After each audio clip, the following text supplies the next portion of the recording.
ایک ہے زہار. بہت کم لوگ یعنی عوام میں سے ان مسائل کو جانتے ہیں. طلاق تو سب جانتے ہیں. طلاق کی ہی طرح سے ایک اور چیز ہے زہار. جیسے طلاق سے عورت حرام ہو جاتی ہے مرد پر، زہار سے بھی مرد پر عورت حرام ہو جاتی ہے. وہ زہار کیا چیز ہے؟ زہار کا مطلب ہوتا ہے کہ مرد نے اپنی عورت کو کبھی یوں کہا، اپنے محرم عورتوں میں سے کسی ایک سے اس کو تشبیہ دیا. محرم عورتیں کیا ہیں؟ تمہاری ماں ہے، بہن ہے، بیٹی ہے، تمہاری پھوپھی ہے، خالہ ہے. یہ سب وہ عورتیں جو تم پر حرام ہیں، ہمیشہ کے لیے حرام ہیں. ان سے نکاح نہیں کر سکتے. تم ماں سے نکاح نہیں کر سکتا، بیٹی سے، بہن سے، بھانجی سے، بھتیجی سے، خالہ سے، پھوپھی سے. یہ محرم عورتیں حرام ہیں تم پر نکاح کرنا. ان سے، ان عورتوں میں سے کسی ایک سے تم نے اپنی بیوی کو تشبیہ دیا، ایسے کہا کہ تو میرے لیے میرے ماں کے فلاں چیز کی طرح ہے، یا تو میرے لیے میری بیٹی کی طرح ہے، یا میری بہن کی طرح ہے. اس کو کہتے ہیں زہار. محرم عورتوں سے ان کو تشبیہ دینا اپنی بیویوں کو، یہ زہار ہے. اور عورت حرام ہو جاتی ہے فوراً حرام ہو گئی اس پر. اگر تم نے اپنی بیوی کو یوں کہا کہ تو میرے لیے میری ماں کی طرح ہے، یا تو میرے لیے میری بیٹی کی طرح ہے، یا بہن کی طرح ہے. ان عورتوں سے اگر اپنی بیوی کو، اپنی منکوحہ کو تشبیہ دیا تو حرام ہو گئی عورت. ایک صحابی کا ایک صحابیہ کے ساتھ ایسا معاملہ ہوا. خاتون عمر دراز تھی، دونوں کی بھی عمر ہو چکی تھی. وہ روتے ہوئے حضور پاک صلی اللہ علیہ وسلم کی بارگاہ میں آئیں. کہا کہ اتنے سال تو ہم اچھے خاصے رہے، اب جا کر کے میرے شوہر نے مجھے یوں کہہ دیا ہے کہ تو میرے لیے میری ماں کے مثل ہے، کیا کرے؟ تو آ کر کے حضور پاک صلی اللہ علیہ وسلم کی بارگاہ میں بار بار سوال کر رہی تھی. تو رسول کریم صلی اللہ تعالیٰ علیہ وسلم وحی کے اترنے کے انتظار میں تھے کہ اللہ تعالیٰ اس کا حکم کیا فرمائے. تو اللہ تعالیٰ نے پوری سورہ اتار دی. قد سمع اللہ قول التی تجادلک فی زوجہا.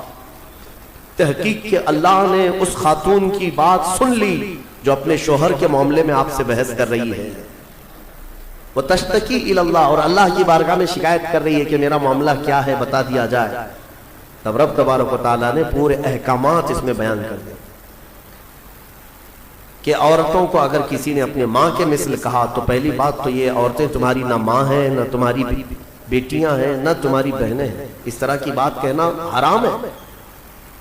لیکن اگر کسی نے ایسا کیا ہے تو اب یہ زہار کے بعد واپس عورت کو حلال ہونا ہے تمہارے نکاح میں، تو اس کے لیے کیا ہے؟ توجہ چاہتا ہوں. اللہ تبارک و تعالیٰ کا حکم ہے کہ 60 روزے رکھے گا کنٹینیو. والذین یظاہرون من نسائہم ثم یعودون لما قالوا فتحریر رقبۃ من قبل ان یتماسا. پہلے تو یہ ہے کہ ایک غلام آزاد کرے. غلامی کا دور ہے نہیں. جب غلام ہوا کرتے تھے تو ایک غلام آزاد کرتا تو عورت اس کے لیے حلال ہو جاتی تھی. فمن لم یجد فصیام الشہرین متتابعین من قبل ان یتماسا. اور غلام آزاد کرنے کی طاقت نہیں ہے تو رب تعالیٰ فرماتا ہے 60 روزے رکھے کنٹینیو. مرد 60 روزے رکھے گا. وہ بھی کیسے؟ ایک بھی اگر بیچ میں چھوڑا تو پیچھے کے سب پھر گئے، پھر سے اسے کنٹینیو کرنا پڑے. اور ان 60 روزوں کے درمیان شوہر اور بیوی ایک دوسرے کو چھوئیں گی بھی نہیں. ہاں، زہار اس کو معمولی نہ سمجھیں. اور پھر اگر اس کی بھی طاقت نہیں ہے فَمَن لَّمْ يَسْتَطِعْ فَإِطْعَامُ 60 مِسْكِينًا. اللہ نے فرمایا 60 روزے رکھنے کی اگر کنٹینیو طاقت نہیں ہے تو پھر 60 مسکینوں کو کھانا کھلایا. اس کے بعد پھر عورت حلال ہوگی. تو یہ زہار کے مسئلے جاننا چاہیے. اس طرح اپنی بیویوں کو مخاطب نہ کیا جائے. ارے میری ماں کی طرح ہے تو، میری بہن کی طرح ہے تو، میری بھانجی کی طرح ہے، پھوپھی کی طرح ہے، خالہ کی طرح ہے. یہ سب وہ عورتیں ہیں جو تم پر حرام ہیں. ان سے تشبیہ دینا اپنی عورت کو حرام ہے، اور بیوی تمہاری حرام ہو جائے گی تم پر. نبی سلام علیکہ یا رسول